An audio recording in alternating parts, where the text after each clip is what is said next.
All right, welcome to Peeling Syd Barrett. This will be episode 24, and in this episode, I'd like to discuss a few things. The song that I would like to discuss, though, is Birdie Hop. Now, Birdie Hop was recorded in June of 1970, I believe, but wasn't released much later until the Opal album was released in 1988. You kind of have to wonder why this song was held back for so long. Now, I have heard a certain author refer to this song as a throwaway song, or I read an author say that it was a throwaway song, and I won't really say who it was, but in my opinion, they're very, very wrong. And musically, perhaps, the song isn't overly complex, but the lyrics to this song are quite revealing, or potentially quite revealing, depending upon how you look at them, and they may give quite a bit of insight into Mr. Barrett's mentality about a few things if you look very, very closely at the lyrics and perhaps try to understand them. Now, again, just like always, we have to understand that the interpretation of lyrics is a very subjective thing, so there's no way of knowing that the way that we read lyrics are necessarily the way that an artist might intend them to be. But if you get enough of them kind of pointing in a direction, I think you can kind of begin to consider that that may be a little bit more possible than just a guess, let's say. So I'm going to go ahead and first let's mention mistakes from previous episodes. So I think I'm going to say that my mistake from episode 23 was within my discussion of Golden Hair from the chamber music collection of poetry and James Joyce. I didn't really dive into the topic of James Joyce, and perhaps that's a very wise decision. I don't know. But I do want to go into Mr. James Joyce a little bit more in this episode, so I'll do that later on. What I'm going to do is link Birdie Hop in the description so you can check out the lyrics. I'll suggest you do that, and then come on back and we'll discuss them, or perhaps just go listen to the song and then come on back and have the lyrics up on your phone or whatever's easiest for you, and we'll discuss Birdie Hop by Mr. Roger Syd Barrett. Okay, well, hopefully you've had the chance to look through our other episodes about peeling Syd Barrett. At the very least, I would suggest that you go through and look at his solo work. So we've gone through Terrapin, and we just did Golden Hair, and I would just like to point out that those appear to be relationship-oriented songs. Now, there are references to possible items of relationships in a song like Jug Band Blues, but let's continue on then, and we'll see what we can find in Birdie Hop. And I have chosen out of order on purpose because because of the connection that this appears to have with the other song. So let's look at the lyrics, and I'll discuss the music really quickly. It's a very light sound. It kind of reminds me of Peter and the Wolf when they have the different kind of sounds for the different types of animals. He's playing very lightly on a guitar. It almost sounds like an ukulele. And it's a song about a birdie hopping, obviously, which seems very appropriate. He's also singing very softly. So he talks about a birdie hop right off the bat. And he talks about him hopping along, and the bird is lonely. Okay.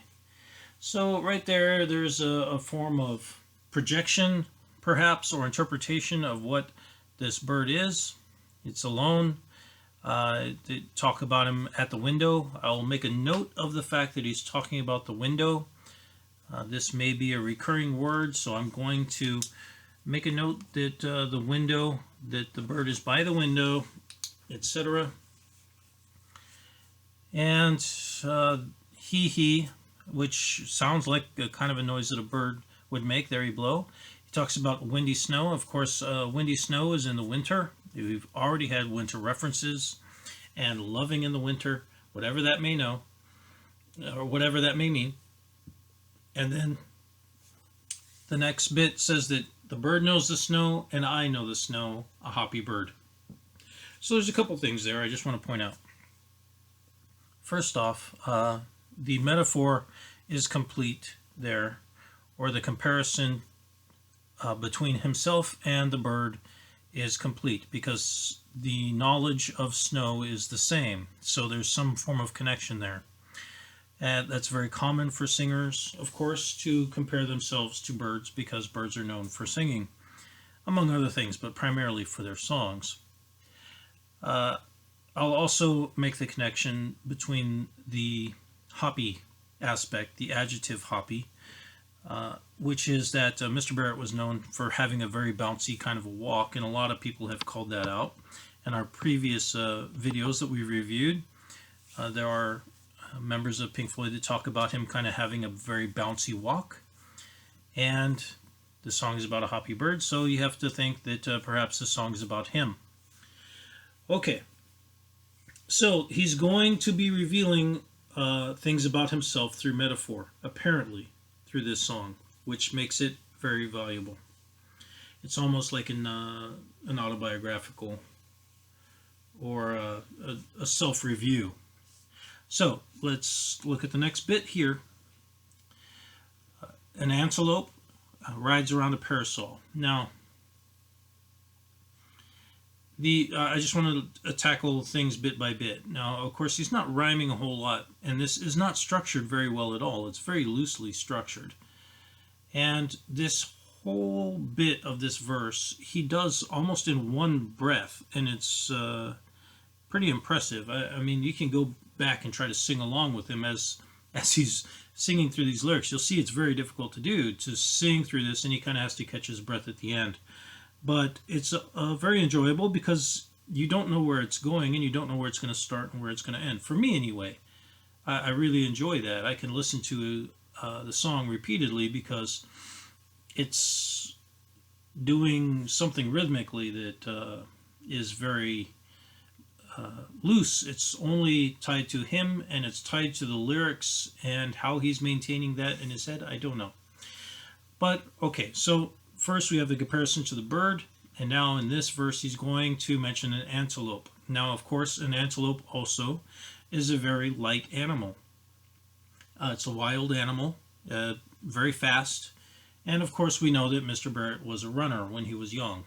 And I don't know that he was into any organized sports, but I have read, and I will include that information somewhere, if I can find it from one of the references. I'm pretty sure that both of our main ones, by Mr. Palacios and also by Mr. Chapman, both mentioned that he was a runner when he was young. But if I can find one of them, I'll cite it there.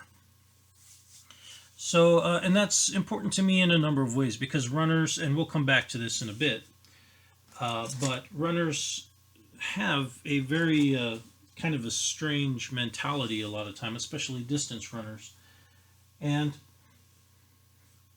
I would like to kind of point out that they've been doing quite a bit of research on people's minds and the impact of sugar and other things, and of course deprivation of sugar, etc., on people's minds and brains. So perhaps there's something going on with that, I don't know, but definitely there is an aspect of internal kind of focus that happens with any kind of long distance sport. And if you've been into long distance running, or into triathlons, or long distance swimming, or I guess biking, honestly, I haven't ever felt that way biking.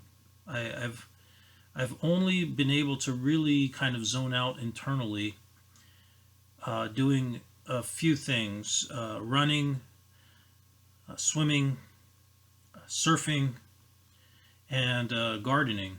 Those four things, for some reason, if I do them for a while, I I'm able to kind of just zone out and think of, I don't know what you would call it, but what I would consider to be very interesting things. So anyway, we'll get back to that in a moment. Now, I've considered this for quite some time now, and this isn't the first time I've done this episode, and I've deleted everything I've done and I'm redoing it. And the reason for that is because there were aspects of this that really bothered me because I didn't feel like I was developing them thoroughly, and also because the feel of it wasn't right, and I didn't want to just go edit things and then try to stitch things together. I don't like that. So I really want to be able to discuss things thoroughly.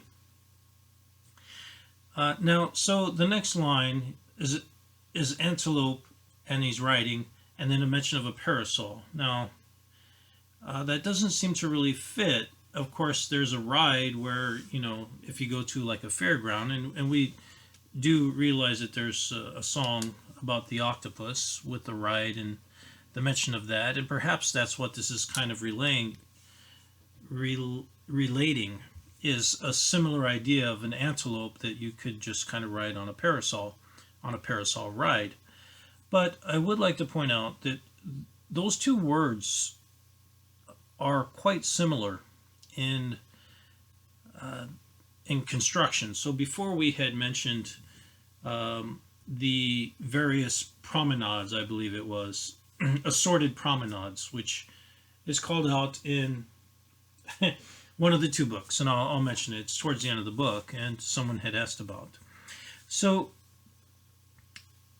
I'll just point out that antelope and parasol have the same sounds in them. So you have the L, the P, and the same ah sound with the A. And they're connected there in some way, and perhaps this is, of course, generating an imagery of youth, which makes sense because an antelope is kind of a light animal that is fast. So antelope, of course, 3 syllables, and parasol, of course, 3 syllables. So it's a very rewarding connection of words, a combination of words. Again, very odd connection of words, but it's rewarding. So the next line there says, to see if he's a man, to see if he's man enough, to prove something in some way, and then he mentions meeting someone in a sand pit. So there's a lot in there, all right, but this obviously is written in metaphor, because right there he mentions to see if he's man enough. Well, an antelope obviously doesn't want to see if they're man enough. A man wants to see if they're man enough, or a boy wants to see if he's man enough. So obviously this is a possible reference to his own adolescence, and needing to prove himself to someone so that they can meet them in the sand pit. Now, what is meant by the sand pit, I do not know. Perhaps it's someone that he met out on a playground somewhere when they were very young. Perhaps he's known them for a very long time, or perhaps it's simply a reference to youth. He mentions a flying, sighing, of course rhyming there internally, and meddlesome way. I don't totally get that. And he says, you know the way. So he rhymes way with way. But you kind of get the feeling that perhaps he's kind of referring to the interaction between them as he himself maybe being a bit irritating to this other person. And then he ends with the statement, I see the flies, which is given in the song in a very kind of a separate way, in a very final way, which makes sense because flies consistently are tied to the idea of recycling of matter, death, and decay. So that's a bit strange to be connecting here. Perhaps he's running through a stage and then saying, I see the flies, or in other words, I see the death of that stage that I'm referring to in this song. Okay? So let's go ahead and keep moving on. He mentions that she's, whoever this person is, now there's a statement that it's a she, so he's trying to prove himself to an adolescent woman of some kind. and he says that she's a kite and you might like to fly her, and a kite, you get to see her every night. Okay. Now, this is disturbing for a number of reasons, and I'll just kind of give you a few of them. One is, if you notice, he's consistently referring to himself as an animal, which is an establishment of a type of thinking. Now, whether you want to refer to yourself as an animal or a plant, like a tree, that's still a live thing. It's an alive thing. He is referring to this woman, or this young woman or lady, as a kite, which is an inanimate object, which implies possession of, in some way, or degradation of someone on a human level. Why he's doing that, I don't totally know. Perhaps he's just trying to relay the idea that she is completely blown by circumstance and the wind, which could be, in a way, very, what's the word? It could be sympathetic to her condition or to her situation, or it could be, as we have mentioned before, misogynistic and derogatory. There's no way of knowing the intention, but it is definite that this metaphor for this young lady is that she's an inanimate object, and you get to see her every night, etc., and then you know the way. He mentions that she's paving her way, and we've already discussed in Scarecrow the idea of the yellow brick road, and paving someone's way could be a reference, of course, to paving their way in gold. The next line is a hectochrome plane. Hectochrome is Greek for 6-color. So a 6-color plane for an artist, this would be possibly a reference to the 6 colors of contrast, or the three pairs of contrast, which are green and red, and purple or violet and yellow, and blue and orange, which were heavily used by people like Van Gogh and the Impressionists and Expressionists immediately after them to draw the eye to contrasting colors and form shape with color, not necessarily with shape, but with contrasting color. And then he mentions, I see the flies. Again, which could be a reference to the end of that stage as well. In other words, no longer having that in his life.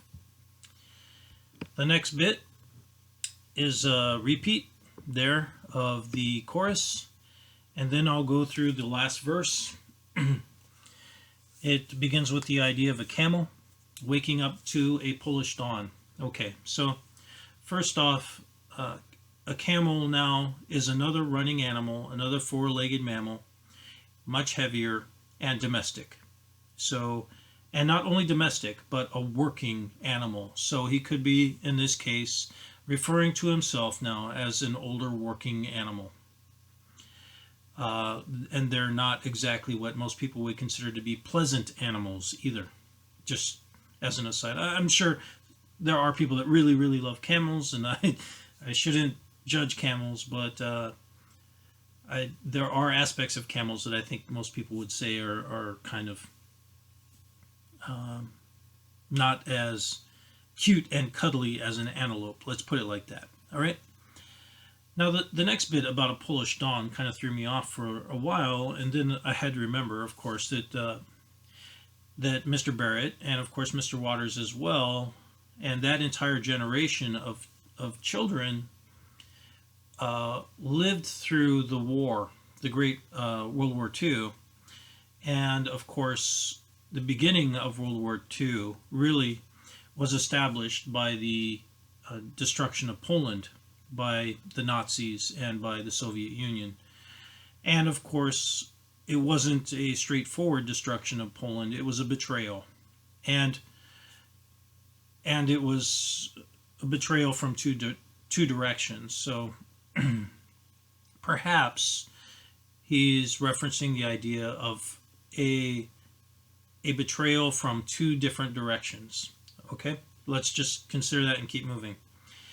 He mentions that perhaps he wouldn't like to see that his feet were gone, and he wouldn't like it, but he wouldn't really be able to do anything about it. He's not strong enough. Okay? So, when someone speaks of their feet, of course, and we've mentioned feet and shoes before, but they represent a connection to the earth, and they're what give you your strength to be able to stand up on your own. Without your feet, if your feet are missing, there are cultures, of course, where ghosts don't have feet. And symbolically, we recognize that as no longer having a connection to the material world, the earth itself. So, in many ways, it's always amazing to me how many people understand these things internally and symbolically, but but they don't actually spend time trying to understand those things. So, of course, a ghost in many cultures is not going to have feet. It's no longer connected to the material world. So anyway, then he ends with "I see the flies," which again could be the end of a connection to his working self, or his, what I guess you could consider to be a job, whatever he might consider that job to be. And if you're familiar with Mr. Barrett at all, I'm sure you'll know what that might be. Okay, and now we'll finish up with the last bit. So we've gone through his youth, we've gone through a relationship with a what appears to be a younger adolescent lady, and his job, or his work as a domesticated animal. All being gone, he sees the flies. In other words, those stages are done and dead. Now he mentions he's the only bird, which makes sense, he's alone. The next bit threw me off for a really long time. He mentions a little third. So what could a little third be? I don't know, basically, but anytime I hear a third or three, it of course makes me think of the symbolic reference to family, because that historically has been representative of mother, father, child, that relationship. And it eventually, of course, becomes things like the Holy Trinity and Christian faith. So, and I mean, there are other faiths that predate that, like the Egyptian Osiris, Horus, Isis kind of idea. And kind of like the prodigal son, which is tied to the king and the queen, etc. And we've discussed all that already. So perhaps that's what he means, is that has fallen apart. Perhaps the family itself has fallen apart, or his idea and hope of having that family has fallen apart. He goes to the next bit. He says he lost a quarter. And what could a quarter mean, of course? Well, he just did a relationship, so one of the possibilities is that he's referring to his job. And, of course, his job could be that he's part of a band. And, of course, he was a quarter of Pink Floyd when that fell apart. So, of course, he didn't lose a quarter. He had a quarter left, but maybe that's just inferred. He might be talking about something else, I don't know. And why would that happen? Well, the following lines seem to indicate why. He says that he just had a desire to be earning $1 a day. So perhaps in that way he's saying that he never really was motivated to make a lot of money, and for that reason wasn't overly interested in the same things other people were interested in. And perhaps that's the reason why it all just kind of fell apart. Whether that was his fault or other people's fault, who knows exactly what's going on. But he does appear to be mentioning the idea of money being an issue. And then he mentions that maybe you shouldn't like it. And then he says hectochrome play. Now, that last bit about maybe in a way that you shouldn't like it, I'm not sure what to make of that, but perhaps he's saying that perhaps it might seem like he's being overly stubborn about something that just kind of comes with the business or something. Or maybe he's complaining about the nature of the business, and people would say, yeah, that's part of it, you have to go on the Pat Boone show and pretend to actually care about Pat Boone, and do these insipid interviews with people that don't understand the music at all. And I don't know how they could. There are so many references within the music that we've been discussing that the average person, and I'll just point out, um, not to be, I'm not trying to be rude, but the average American is, I don't believe, as well schooled in English literature as the average Englishman. So, and that's to be understood. And as I said when I started this series, there's going to be a lot in here that I don't get because I'm an American, but I can see the things that I can see. I'm sure there's even more than I'm seeing. But the idea that pop music fans are going to be able to understand what this man has been doing is absurd. They obviously will not understand what he's been doing. Even if he's just relaying stories with references that don't even give any personal information at all, it's just stories, right? He could just be piecemealing stories because he enjoys those stories and throwing them together in an interesting way. But unless you understand the relations of those other stories, you're not going to get the full value of the music and the lyrics that he's put together. So, in my opinion,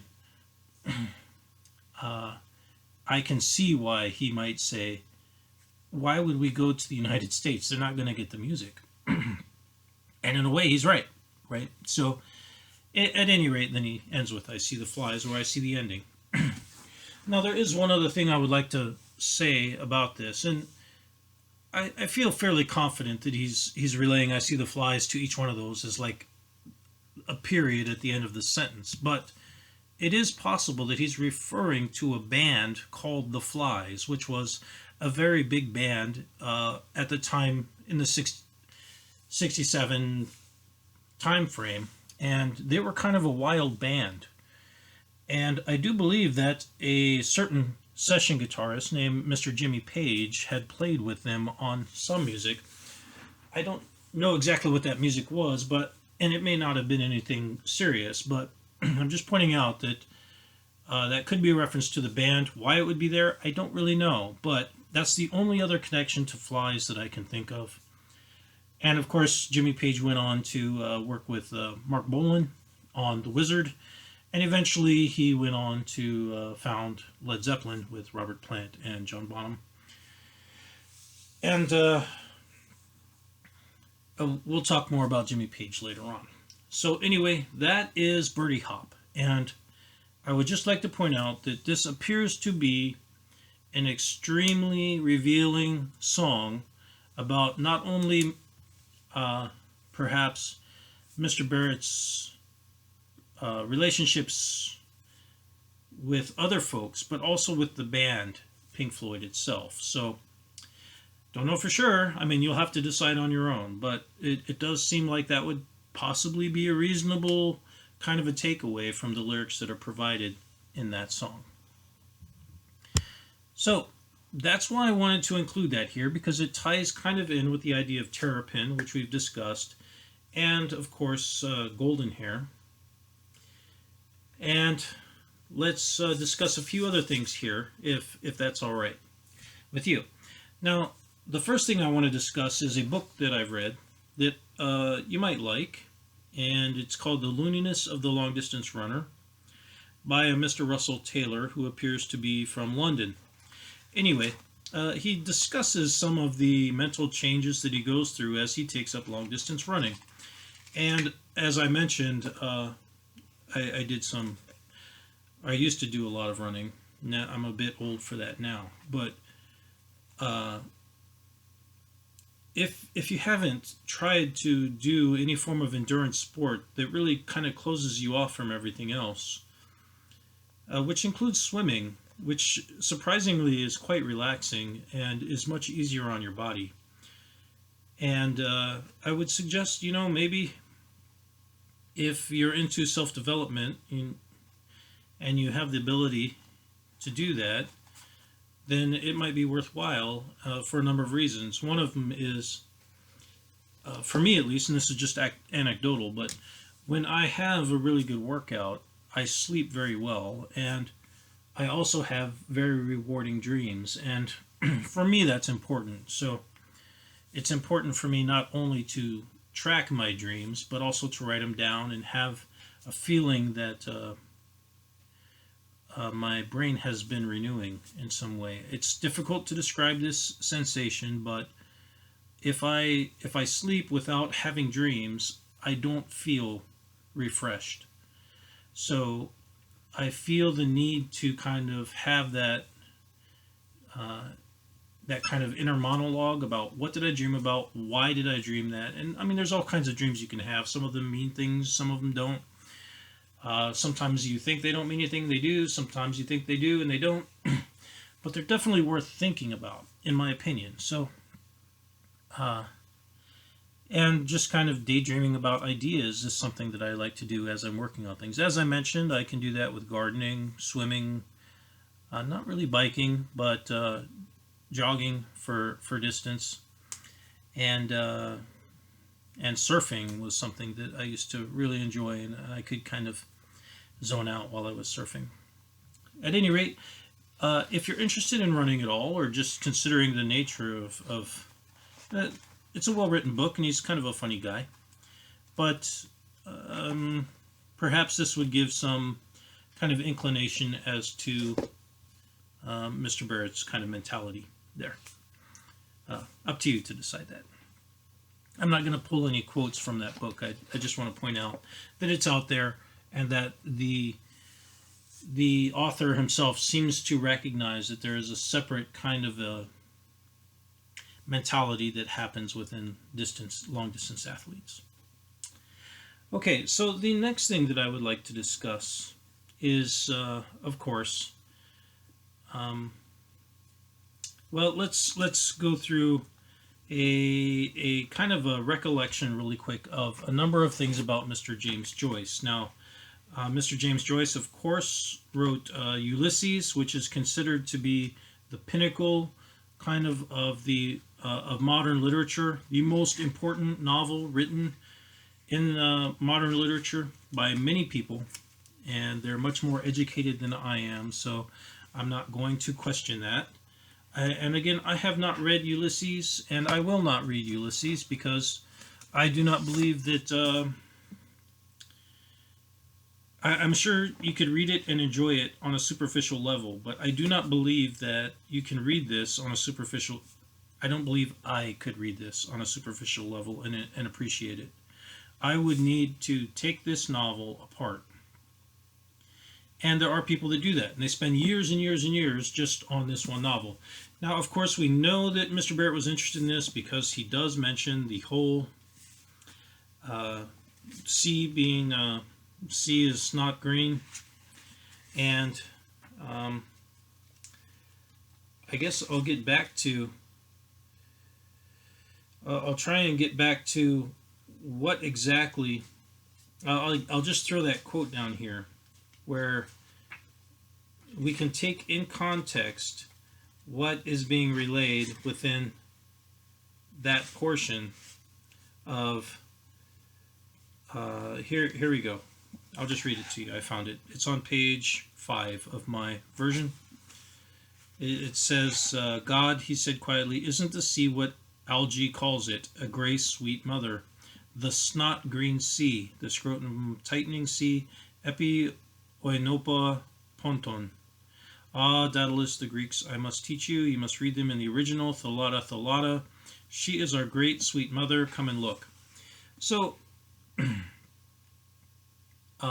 there is a reference to speaking in Greek. Of course, we've had Greek references in hectochrome, the idea of hectochrome plane.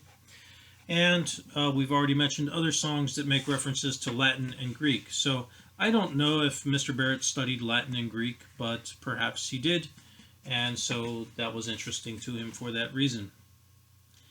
The idea of a great sweet mother, of course, is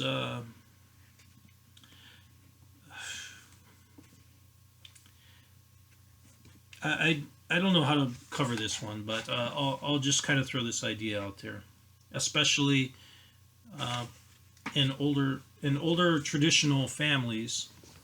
The idea of a mother was basically she was everything to children, because in many ways she was, and through time, of course, the idea of what a mother should and shouldn't be, and what they're supposed to be to who, and all these things are very complicated topics. But the idea of the great mother, of course, is tied up in other ideas, like the Holy Spirit for Christians, and also Shekinah, the Spirit in other faith. You can read about it if you like. That's up to you. But the idea of the all-giving, all-loving mother, and the expectation, of course, for many young men that is what a woman should be. You can say that it's fair or it's not fair. I won't weigh in on that, but I'll just point out that in the past was an expectation of many young men. And of course, if perhaps a man, and I've seen this in a lot of men, if perhaps a man met a woman that they considered not to be of whatever it is that they dreamed that a woman should be, they became resentful and sometimes, I don't want to say necessarily abusive, but judgmental, definitely judgmental, which is funny because in many ways that works both ways. Like, what is the male role? What is the female role?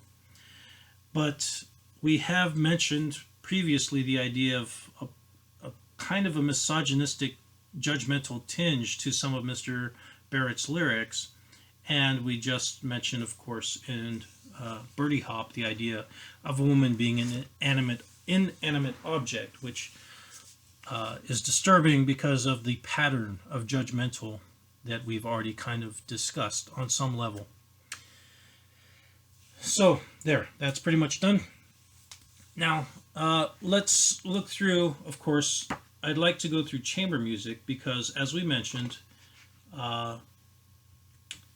Golden Hair, of course, is written directly from chamber music, so I can kind of read that. Chamber music isn't really under copyright anymore.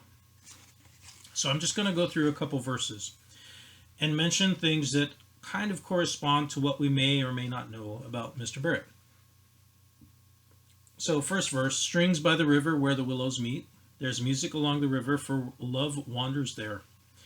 There's mention of a river, there's mention of the willows, and of course that is something that we specifically called out in Hamlet, in our discussion of Hamlet, the willows and the river, etc.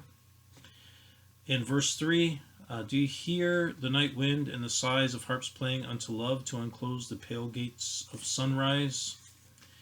I won't say necessarily I've heard anything too much exactly like that, but it does kind of sound a bit like Mr. Blake, and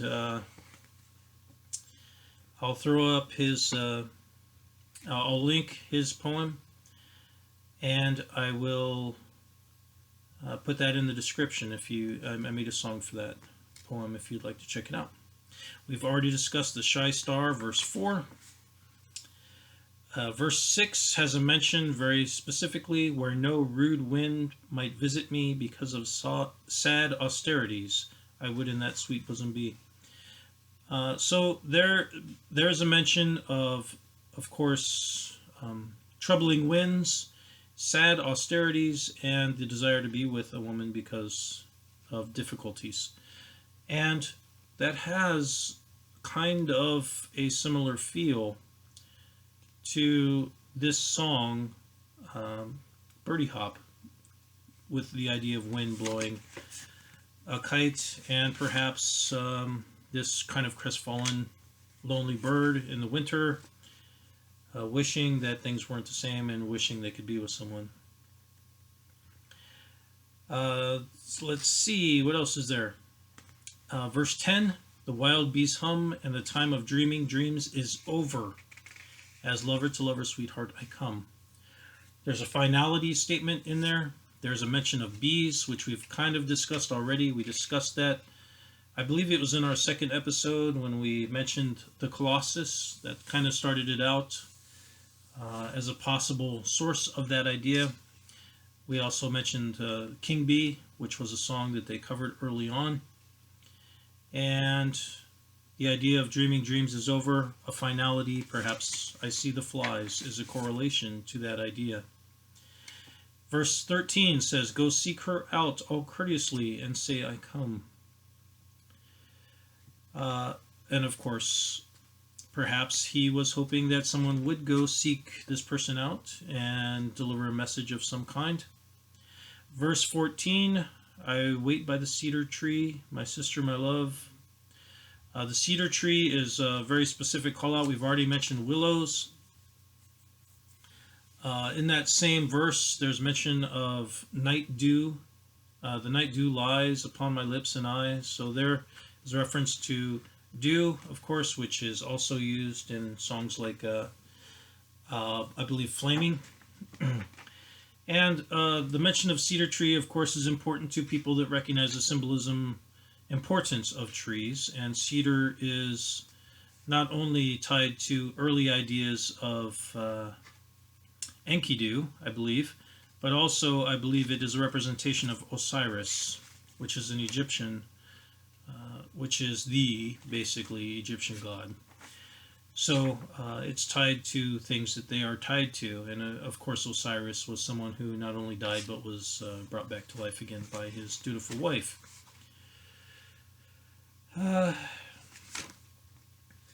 Verse 14, "There is no word nor any sign can make amend. He is a stranger to me now who was my friend." Again, there's a sense of betrayal.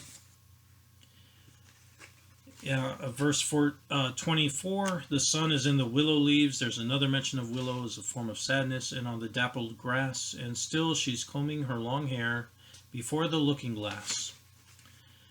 And of course, Arnold Lane had the bit about looking in a looking glass, looking in a mirror. Of course, anytime you see or hear a representation of a mirror, this is often used in film. It's a representation of a reflection of a person and is meant to be understood as a division between superficiality and the interior nature of what a person actually is, as a contrast. Verse 29, "Through the clear mirror of your eyes, through the soft sigh of kiss to kiss." Now there's a mention of mirror within a person's eyes. And of course then the final two verses, which seem to be a finality, really, honestly. And my understanding is that these final two verses weren't included with the original of chamber music, but were added in later on. And it's easy to see why, because it's difficult to fit them in with the rest of the poetry, because they're very final and in some ways quite, I would say, they're torn. They are war torn. Let's call it that. Now, the last book, I guess, that I'd like to read through is, actually, there's two more. Sorry, this is going to be a long one, but I guess I made you wait, so let's make it worth the wait, huh? This book I have read through to a large degree. I'd say I've read maybe 3/4 of this. This is Selected Joyce Letters, edited by Richard Ellman, and Viking Press, New York, copyright 1957. So, if you want to understand the nature of, I guess, a few things involving Mr. James Joyce, one of the things to try and understand, and we're lucky in this way, that we actually have letters written by him in the same way that we have letters written by Vincent van Gogh to his brother. So you can discern aspects of his mentality from those letters. In the same way, you can discern aspects of Mr. James Joyce from his own letters, from the writings that he made to people that he cared about, or just, I guess, other folks as well. The most interesting letters to me, of course, are the letters he made to his wife, his eventual wife. Let's see, page 37, there's a mention that during the summer of 1907, James Joyce contracted rheumatic fever and was a patient for a while. This was when his second child, Lucia, was born. And there is a specific mention of the theme within A portrait of the artist in Exiles and in Ulysses being very strongly related to the theme of betrayal. And we'll see why here in a bit. And I would say I do very much agree with that. Now, I don't know. I mean, betrayal is a very subjective thing, of course. So on pages 157 through 159 are I'm going to say a series of letters to Nora Barnacle Joyce by James Joyce, and he is quite reproachful to her about a number of things. So we have to remember now, of course, this is a time when notes were sent via mail. There wasn't direct connection with people. There could be a lot of misunderstandings, and unless you lived through this period of time without telephones, without the ability to pay for long distance, constant talking, there was always rumor, and of course, there were always people that wanted to get in between. Lovers, perhaps, I guess you could say, or were able to talk their way in between them. So, page 158, I cannot call you any dear name because tonight I have learnt that the only being I believed in was not loyal to me. Oh, Nora, is all to be over between us. I have been a fool. Page 159, etc. I am speaking now to the girl I loved who had red-brown hair and sauntered over to me and took me so easily into her arms and made me a man. And I guess you could say quite explicitly this series of writings here get to the core of what is quite common, I guess you could say, in the feelings of young men towards someone that they fall in love with, that they feel. And I would wager to say this, of course, happens with young women as well. The very, very strong emotions, this is captured in stories like Romeo and Juliet. The constant swaying from extreme highs to extreme lows. The worrying, the pain, and it's all kind of captured here in these series of letters. An interesting bit on page 161. He learns kind of from another friend that all these stories were kind of made up by someone that was perhaps trying to cause harm to his relationship for some reason, perhaps out of jealousy, it's hard to say, but from another friend, they relayed to him that it was all just a lie that for some reason was being relayed. So, here's a few things that I'll just kind of point out from James Joyce. He mentions at the top of page 161, when I wrote them, I was a strange, lonely boy, walking about by myself at night and thinking that someday a girl would love me, but I never could speak to the girls I used to meet at houses until you came to me. He mentions the idea of this imaginary kind of ideal woman that's fashioned into a curious gray beauty by the culture of generations before her, but the woman for whom he wrote poems like Gentle Lady, etc. And then he says, but then I saw that the beauty of your soul outshone that of his verses. And that, I think, captures the idea of uniqueness, a unique experience, and it's very difficult to capture something like this, but the idea that perhaps the person that you fall deeply in love with is not in line necessarily with what you think is going to be the type of person that you would necessarily fall deeply in love with. He captures it there. And of course, he also captures the idea of a form of unique experience and awakening to that experience and a devotion that's tied to that experience. And he was. That's the nature of who James Joyce was. Now, I don't know necessarily that is all being picked up by Mr. Barrett and being relayed by him, but it could have been.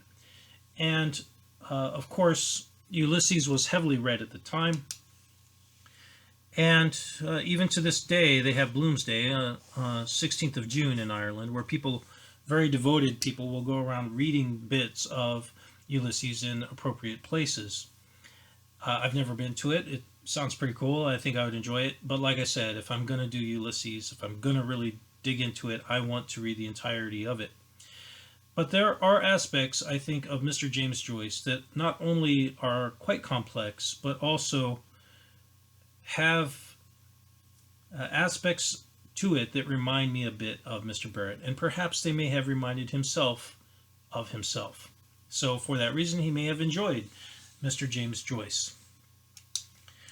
So now, whether or not he's writing music or putting together these things simply as a recycled kind of I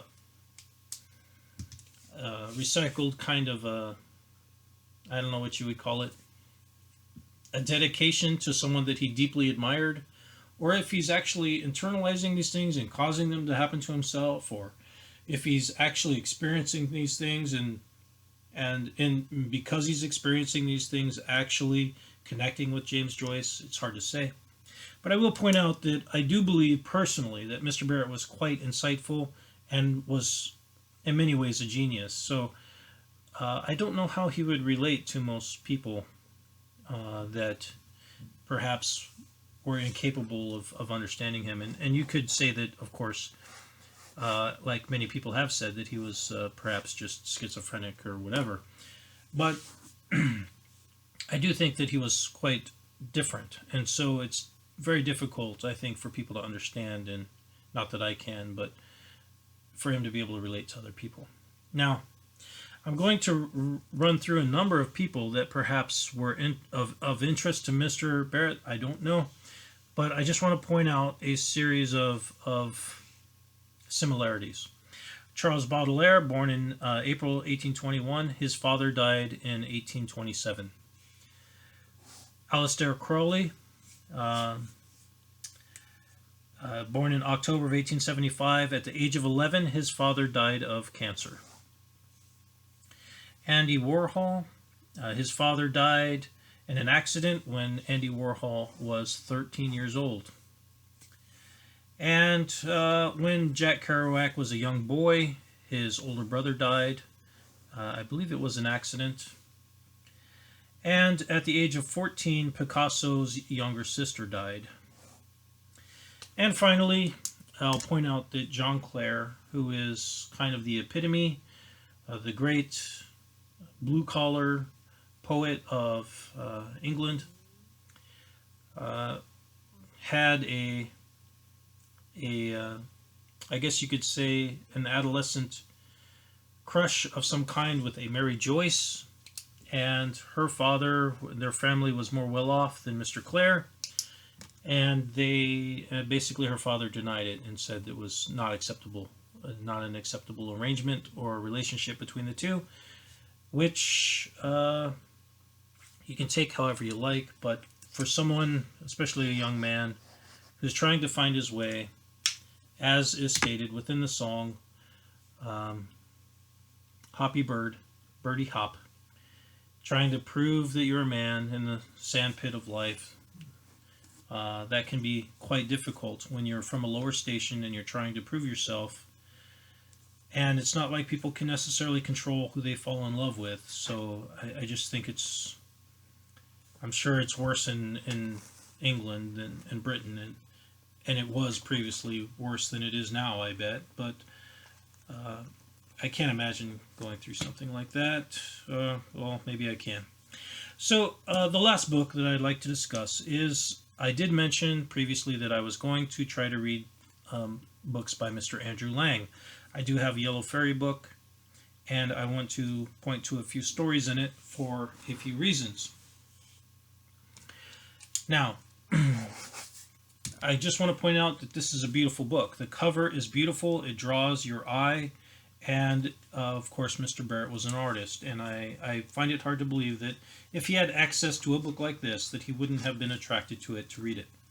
There are a number of stories in here that are incredibly interesting, and I will point out that they are quite similar to other stories. Now, this Yellow Fairy book that I have, the The illustrations are by Mr. H.J. Ford, I believe. And this was published, let's see, Longmans, Green and Company, New York, London, 1894. There is a book called The Dragon of the North, which involves a witch maiden who kind of sees a young man. He's trying to get a ring, kind of like a ring of power from her.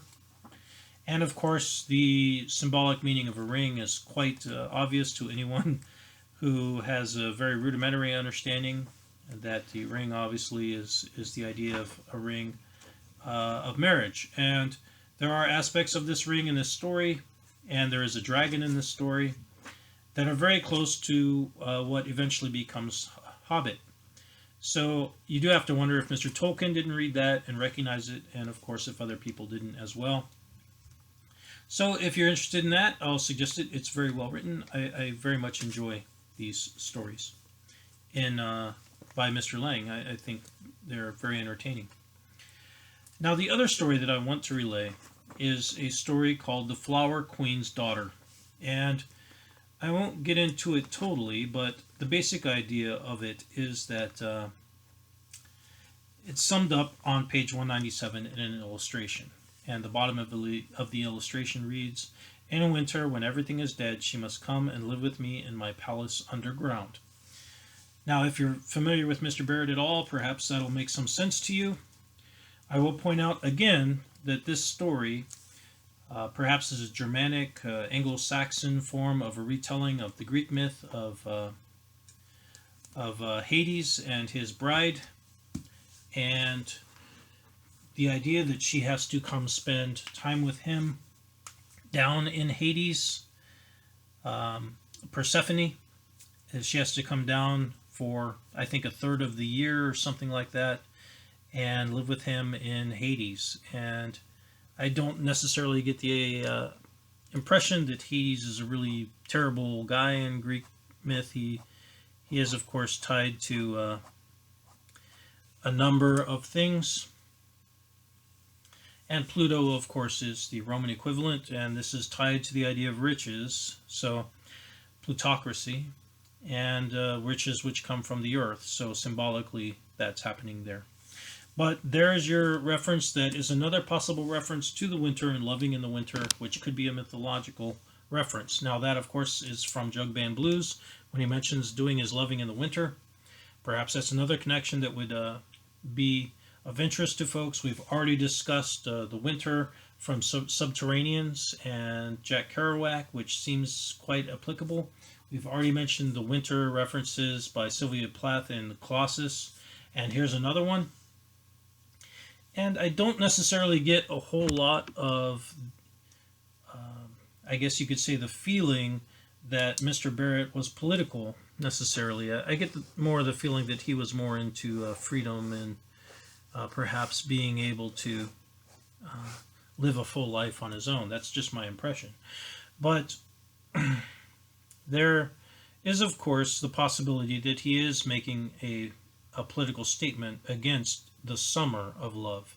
So he's talking about doing his loving in the winter as a rebuttal to the idea of the summer of love. Now, there are a number of reasons why that's possible. Perhaps the idea of the people that took over the summer of love being not necessarily tied into the same ideas that he was trying to espouse, or that other people were trying to espouse, like Mr. Ginsberg and Bob Dylan. I don't know if that's what he's getting into, but I will just point out that it's possible that he's saying that he's going to do his loving in the winter, in other words, alone by himself, and he will try to develop his own kind of reality alone, because either that's the only way to do it, or because he gives up, or possibly because he lost faith in some of the aspects of the summer of love. At any rate, that's a lot of ideas that we kind of just threw out there, and I guess there is one last thing that I'd kind of like to point out. Now, a long time ago, I'm not sure I want to bring that up here. I'll use that another time. So that's pretty much it for this. I'll go ahead and I'll update our listing, and if you haven't subscribed yet, I'll suggest you go ahead and give a like and a subscribe for the algorithm. But also, if you would turn on your notifications so that when we have new material, that you know that it's up and you can go ahead and check it out, listen to it. Again, make comments. Appreciate comments, and I guess I'll see you guys next time. I'll do another Did Syd episode soon, and that'll hopefully be within the next day or so. Talk to you later.